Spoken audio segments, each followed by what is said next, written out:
ఇవాళ మనం క్యారెట్ తో కోవాతో గులాబ్ జాములు ఎలా తయారు చేసుకుందామో చూద్దాం రండి. కావాల్సిన పదార్థాలు: ఒక అరకిలో క్యారెట్, బాదం పప్పు ఇలా సన్నగా తరిగి పెట్టుకోవాలి, ఇలాచీ పొడి, పచ్చి కోవా, పాలు, ఒక కప్పు పాలు, ఒక కప్పు బొంబాయి రవ్వ, ఒక కప్పు పంచదార. ఇప్పుడు స్టవ్ వెలిగించుకుందాం.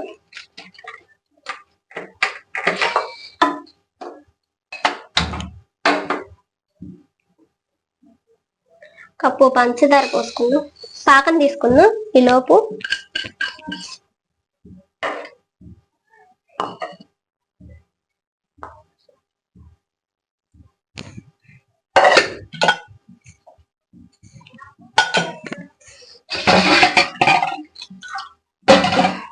కప్పు పంచదారకి కప్పు వాటర్, గ్లాస్ వాటర్ పోసుకోవాలి పాకం కోసం.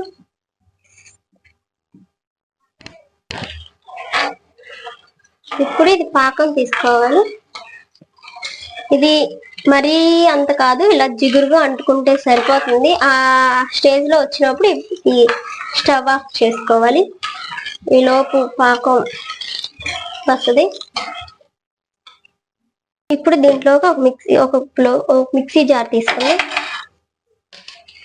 మిక్సీ జార్లోకి ఈ క్యారెట్ ముక్కలన్నీ వేసుకొని మెత్తగా గ్రైండ్ చేసుకున్నాం.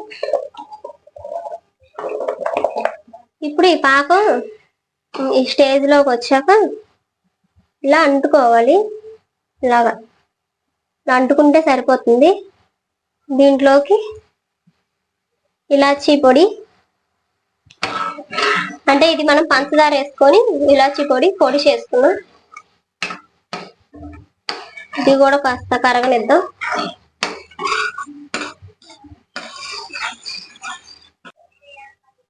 ఇప్పుడు ఇది ఆపేసుకుందాం, స్టవ్ ఆఫ్ చేసుకుందాం, పక్కన పెట్టుకుందాం. ఇప్పుడు మళ్ళీ స్టవ్ వెలిగించుకొని దీంట్లో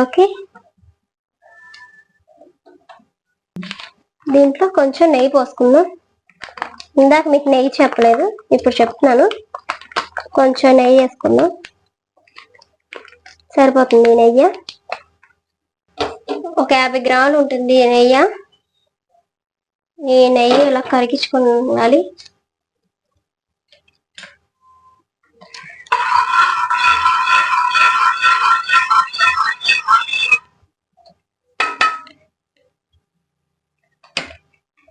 నెయ్యి కరిగాక ఇందాక మనం ఇది మిక్సీ పట్టుకున్నాం కదా, ఇదంతా మెత్తగా పేస్ట్ అవ్వాలి. ఇది దీంట్లో వేసుకుందాం.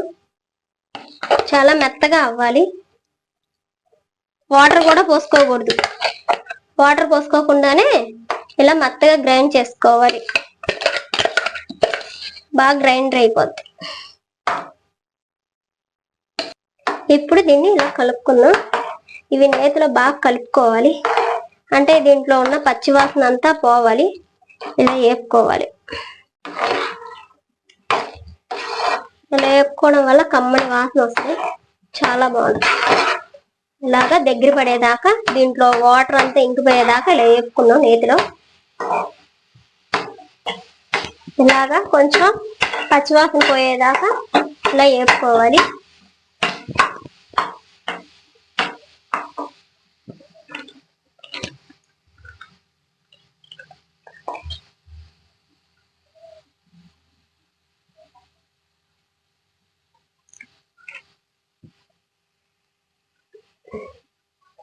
దీంట్లోకి పాలు పోసుకోవాలి.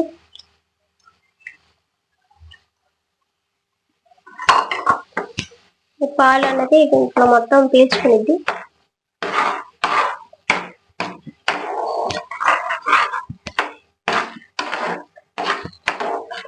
ఈ పాలు వేయడం వల్ల ఏంటంటే టేస్ట్ బాగుంటుంది గులాబ్ జామున్.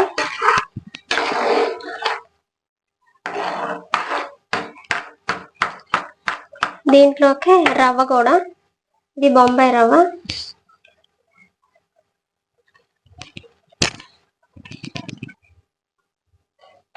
ఇలా దగ్గర పడిపోవాలి. ఇది ఉండ చేసుకోవడానికి సరిపడగా ఇలా చేసుకోవాలి.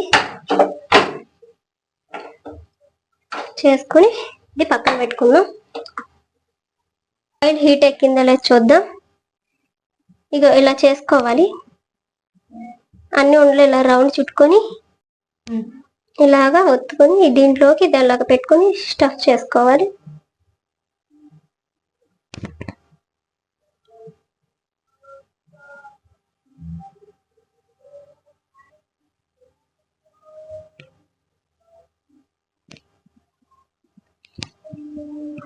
ఆయిల్ హీట్ ఎక్కింది, దాంట్లోకి ఇలా స్ట్రిప్ చేసుకుంది. ఇది ఇలా వేసుకొని ఆయిల్లో హీట్ చేసుకోవాలి.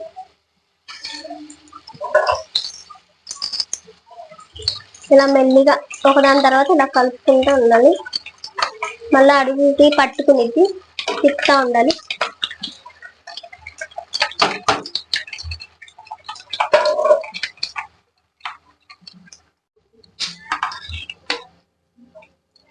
ఈ కలర్ లో వేగాలి.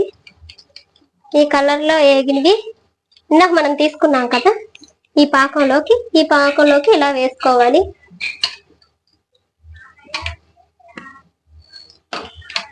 అన్ని అలాగే చేసుకోవాలి. ఇప్పుడు ఈ గులాబ్ జాము దీంట్లో పచ్చి కోవా ఉంటుంది. ఈ గులాబ్ జామ్ చాలా చాలా బాగుంటుంది. ఇది పాకం కూడా దీంట్లోకి ఎమ్మీగా జ్యూసీగా కూడా ఉంటుంది. ఇది ఒకసారి ట్రై చేయండి ఫ్రెండ్స్. మా వీడియో కానీ నచ్చినట్లయితే లైక్ చేయండి, షేర్ చేయండి, పక్కనే ఉన్న బెల్ ఐకాన్ని క్లిక్ చేయండి. మా వీడియోస్ ఎప్పుడు వస్తాయి. మళ్ళీ వీడియోలో కలుద్దాం. బాయ్.